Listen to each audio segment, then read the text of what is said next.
के बाद क्या मिलता है। कुछ लोग तो सोच रहे होंगे कि दोपहरी पड़ रही है, चलो भागवत में मजा ले आए। कुछ लोग तो मजा लेने के लाए रहे, कुछ भगवान के भक्त हैं, वे सोच रहे हैं चलो भगवान की कथा सुनेंगे।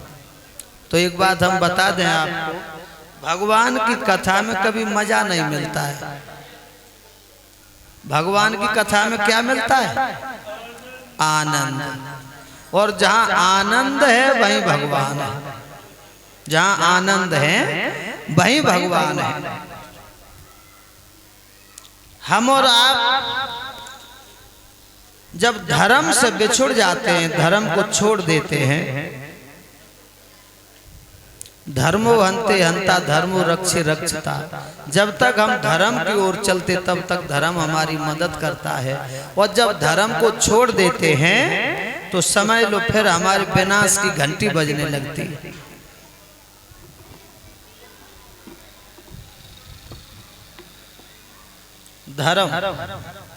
धर्म के साथ भगवान खड़ा है। कोई भी काम हम जब करेंगे, कोई भी कार्य करें, धर्म का कार्य करेंगे तो अनेकों बाधाएं आती हैं। परीक्षित महाराज जब कोई धर्म का कार्य करते हैं,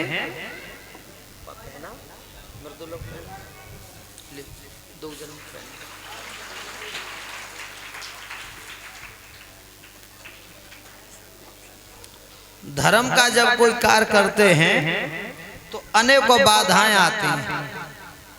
और ये अभी से नहीं है, सदियों से चली आई। ये भैया ये सनी भैया की तरफ से हमें एक पगड़ी, एक राधे राधे का बहुत सुंदर दुपट्टा हमारे गले में पहना के सम्मान कर रहे हैं। और हमारे गुरु भाई मृदुल चैतन्य को भी, अब इनकी रास्ता अलग हो गई है, मथुरा वृंदावन में चले गए हैं। तब से बहुत अच्छे लोग हैं और मथुरा वृंदावन में जाने के लिए हर किसी का सौभाग्य नहीं होता। ये हमें एक से एक मुद्राएं दे करके और सभी साथियों को अच्छा सभी के गले में पीतांबर पहना के इन्होंने सम्मान दिया। भगवान इन्हें बहुत धर्म क्षेत्र में आगे बढ़ाता रहे। मेरे प्यारे भक्तों, मैं आपको बताने जा रहा था कि जब आप धर्म के लिए कुछ कदम आगे बढ़ाओगे तो अनेकों बाधाएं आती हैं, अनेकों बाधाएं आती हैं। और जब कोई बुरा कर्म करते हो तो बड़ा आनंद आता, मजा आता है। बुरा कर्म कैसा होता है? बुरा कर्म होता है बबूल के बीज की तरह। बबूल का बीज आप देखना, हाथ में पकड़ के बहुत मुलायम होगा, बहुत मुलायम। जमीन में डालो, क्या निकलेंगे? कांटे। तो बुरा कर्म जब करोगे तो अच्छा लगता है, और जब कोई धर्म का कार्य करते हो तो परेशानियां तो मिलती हैं, लेकिन भगवान के भक्तों को अंत में विजय प्राप्त होती है।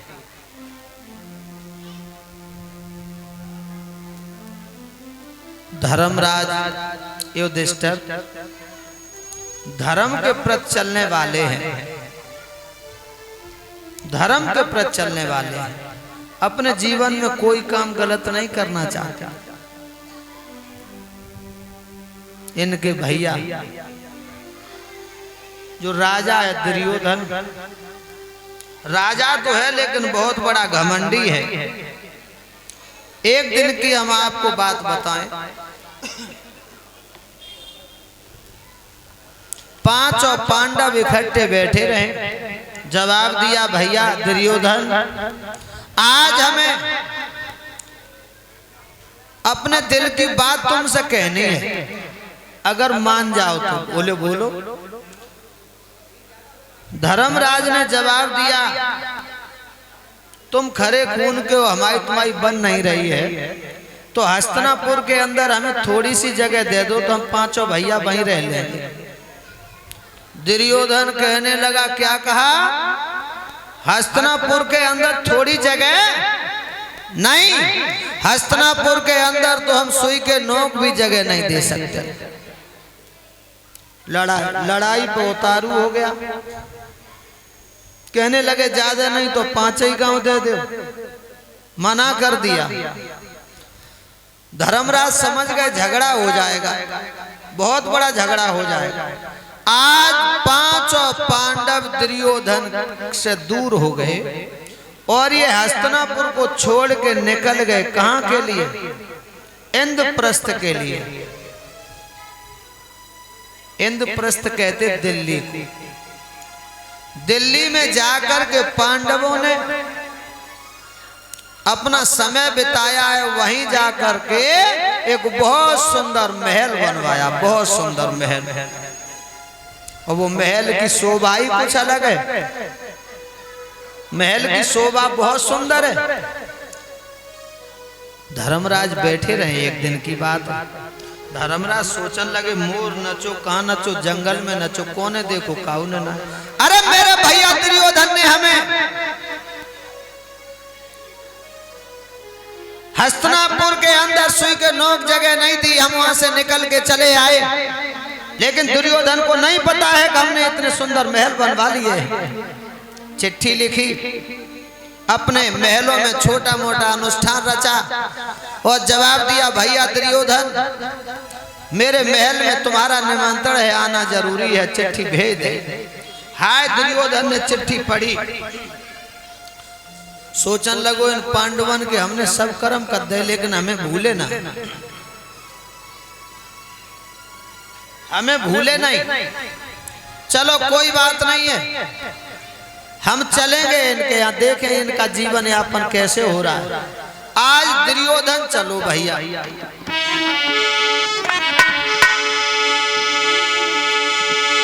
धीरे धीरे राजा चले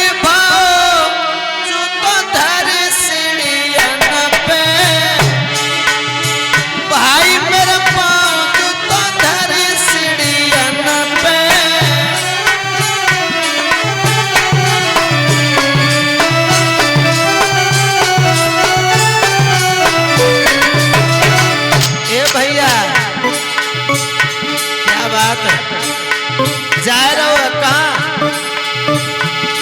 पांडवों के महलों के लिए। अरे धीरे धीरे राजा चले जो तो चला तुम मधुरिया, चाले में जो तो चला तुम मधुरिया।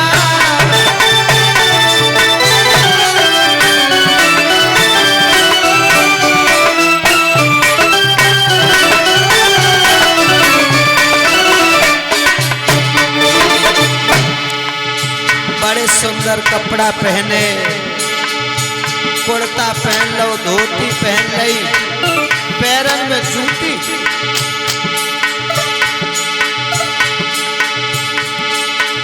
धीरे धीरे राजा चले सुन, भैया मेरे सुन, पीरन मेरे जो तो चलत मधुरिया।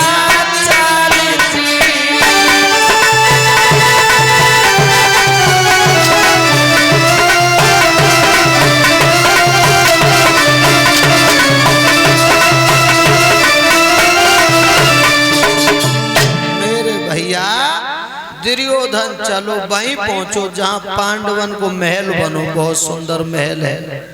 हाय महल को देखो, सोचन लगो ताई घमंडम हमें बुलाओ है। उस महल में लोगों बहुत बड़ा करिश्मा था, भगवान कन्हैया की कृपा बहुत बड़ी थी। क्या?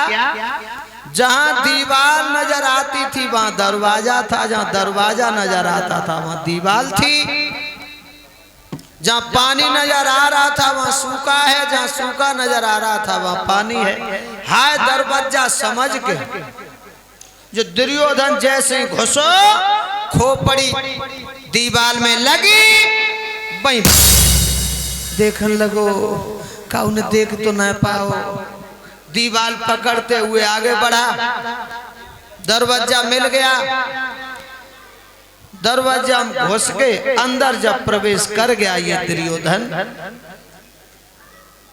अब तो लोगों अंदर महल की सुंदरता ही कुछ अलग है, आंखें काम नहीं कर रही हैं। जहां सूको है वहां दुर्योधन धोती को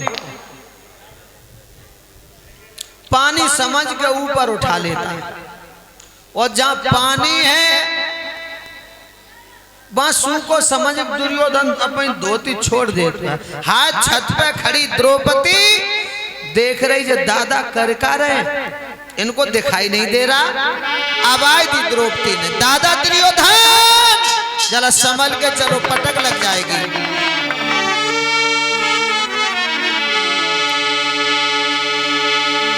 द्रौपदी ने जवाब दिया, ये धोने से नहीं धुल सकते, और सच्चे दाग बिंदु के ओम देवन मन में जान लाई, अंधिन कई अंधे होते हैं।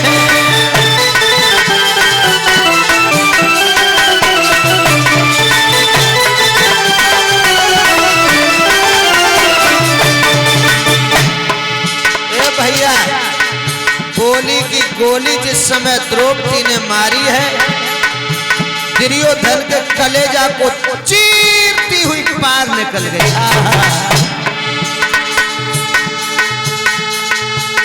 ये धोने से नहीं धुल सकते, जो सच्चे दाग बिंदु के। द्रौपदी ने मन में जान लाई, अंधिन कई अंधे होते हैं।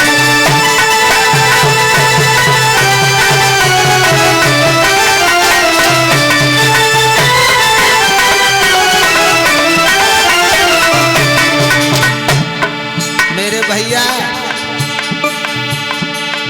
भैया बोली की बोली जब हाय द्रौपदी ने मारी है, यारो बोली की बोली हाय जब द्रौपदी ने मारी है।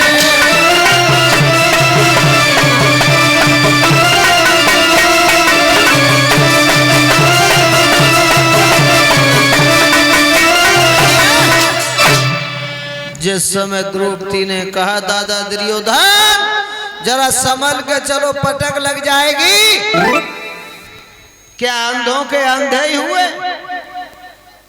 दुर्योधन के बाप धृतराष्ट्र जन्म से अंधे थे। सोचने लगा इस पांचाली ने अपने महलों में बुला करके हमारे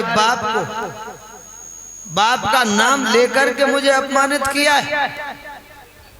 चल जा, आज तूने हमें अंधों का बेटा कह करके तूने यहां अपमानित किया है, एक दिन वो होगा इसी अंधे के बेटा के सामने तू रोएगी। और जवाब दिया,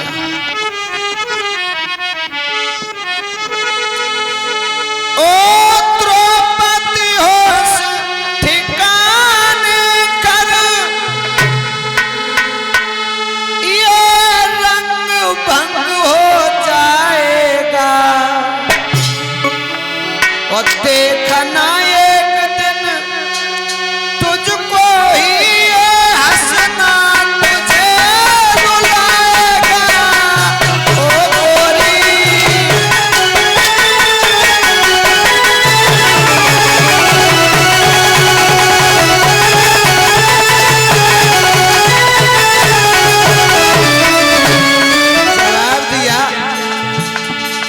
छत पर खड़े होकर ताली पीट के हंस रही है, ये हंसना एक दिन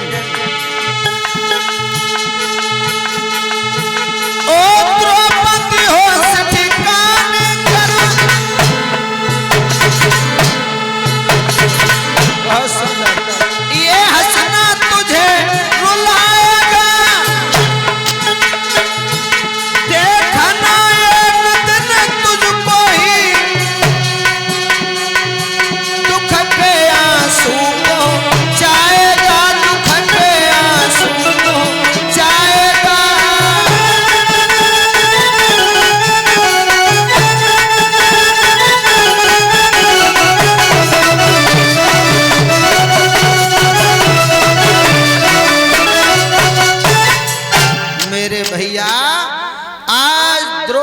से कहा दुर्योधन ने, तूने अपने महलों में बुला करके हमें अपमानित किया है, जा, एक दिन वो बहुत जल्दी आएगा, इसी अंधे के बेटा के सामने रोएगी, तेरे आंसू पोंछने वाला कोई भी नहीं दिखाई देगा।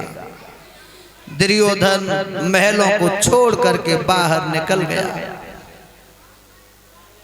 चेहरा उदास, ओठ सूख रहे हैं, बार बार अपने ओठों पे जीभ फिराता हुआ जा रहा है, सोच रहा है कौन सा उपाय करूं, कहां पहुंचाइए, अपने मामा शकुनी के पास। हाय जब अपने मामा शकुनी के पास पहुंचा, शकुनी ने अपने भांजे दुर्योधन को देखा, समझ गया कुछ गड़बड़ है, रो करके दुर्योधन कहने